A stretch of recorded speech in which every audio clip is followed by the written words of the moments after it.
Mais economia. O governo tem anunciado quase que diariamente medidas de ajuda a empresas e à população durante a crise do coronavírus. Agora com a Denise Campos de Toledo. Denise, o que realmente saiu do papel e está em prática?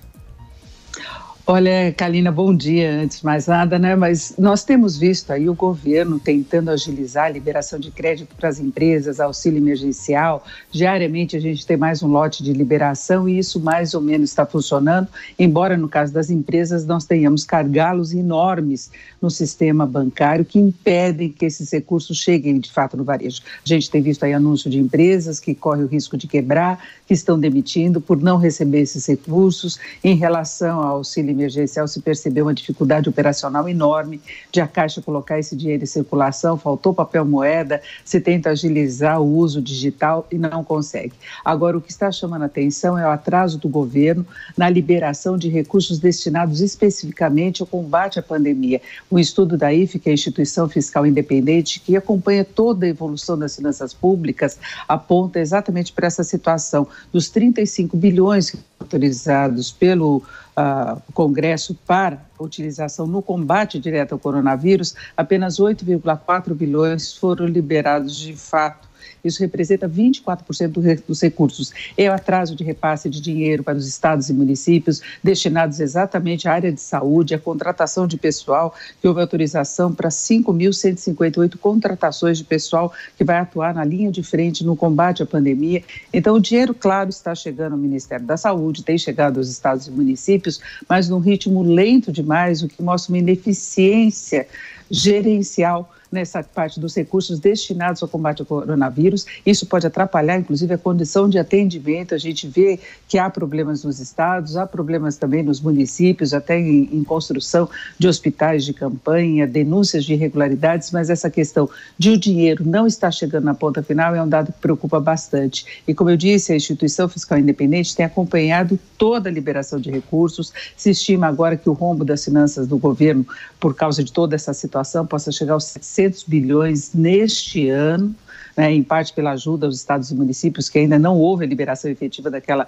discussão da semana passada entre estados, entre os governadores e o presidente. Enfim, a gente vê uma questão operacional que é bastante preocupante. A pandemia impõe urgência, tanto do ponto de vista econômico, das consequências do isolamento social, como do ponto de vista da saúde, que é o que nós estamos vendo, não é? Com certeza, Denise. E como é que está se comportando o mercado na manhã desta quarta-feira? Olha, o mercado muito dividido no exterior. Nós tivemos boa parte das bolsas asiáticas fechando em baixa, uma preocupação com a tensão crescente entre Estados Unidos e China. Trump quer mostrar resultados para o público, para os eleitores lá nos Estados Unidos. Ele está numa posição mais fragilizada desde o começo da pandemia, pela forma de atuação. Ele tenta jogar isso também, essa responsabilidade, na China, pelo atraso das informações, por não ter passado a gravidade da situação, acusa inclusive da origem do vírus, mas o fato é que Trump agora aposta um pouco nesse acirramento aí do ponto de vista comercial para tentar ganhar mais apoio. E retorna a práticas que a gente viu naquela fase de guerra comercial mesmo, que se esperava que houvesse um entendimento. A China também tem tomado medidas aí em relação a Hong Kong, que os Estados Unidos prometem reforçar as retaliações. Isso traz muita apreensão. Nós tivemos as bolsas da China fechando em queda, Hong Kong também, a do Japão fechou em alta, mas um movimento misto. Agora, no geral, o mercado está mais animado com a reabertura das economias, especialmente na Europa.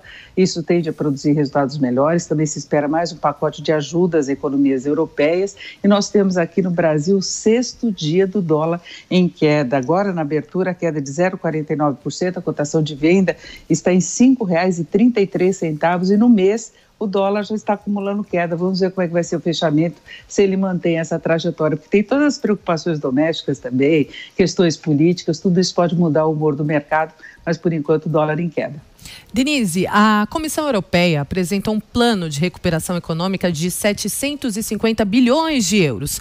O plano para superar a crise do coronavírus inclui 500 bilhões em subsídios para que os 27 países do bloco consigam superar a atual recessão. Os outros 250 bilhões serão disponibilizados por meio de linhas de empréstimo, com pagamentos só depois de 2027. O pacote completo ainda precisa ser aprovado pelos integrantes da União Europeia. Esse é o caminho, Denise, que o mundo deve seguir para a recuperação econômica?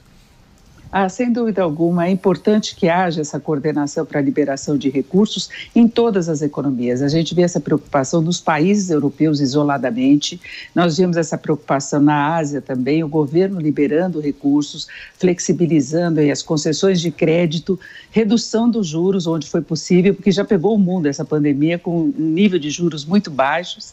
Nos Estados Unidos também essa preocupação de você canalizar crédito para aquelas atividades que sofreram mais as consequências da pandemia. Há uma preocupação global, por exemplo, com a área de aviação, né? Nós temos que organizar a liberação de recursos para que se possa suportar essa fase de isolamento, porque não é uma condição das empresas ou setores que não souberam trabalhar bem, como acontece em outras crises. Não, foi uma crise de saúde que exigiu o isolamento social, a quarentena adotada por vários países, algumas quarentenas interromperam quase que totalmente a atividade empresarial, e aí para você manter as empresas funcionando, para você conseguir garantir empregos, é preciso que se tenha essa coordenação financeira. E um dos motivos das bolsas europeias hoje estarem em alta é exatamente o anúncio desse pacote, é mais um pacote de liberação de recursos, inclusive para que se tente reduzir o desequilíbrio entre as economias, porque a tendência é de os países mais pobres ficarem mais pobres ainda, aqueles que já tinham mais dificuldades econômicas. Então a Europa tenta resolver essa situação. Agora no Brasil a gente ainda tem, como eu disse, essa dificuldade toda de liberação de recursos. É claro que a gente tem uma situação mais desfavorável, o Brasil já vinha de um desequilíbrio fiscal brutal, que se tentava corrigir. Nós tivemos aí a aprovação da reforma da Previdência exatamente nesse sentido, outras propostas que estavam de discussão no Congresso, mas agora é um momento de exceção. Nós temos a pandemia a ser combatida e os efeitos dessa pandemia. Então o caminho é esse mesmo, tem que ter participação dos governos. Esse não é o processo ideal, não é o que nós pretendíamos aqui no Brasil, que seria redução do tamanho do Estado, mas numa situação emergencial é o Estado que tem que segurar as pontas mesmo, não tem jeito.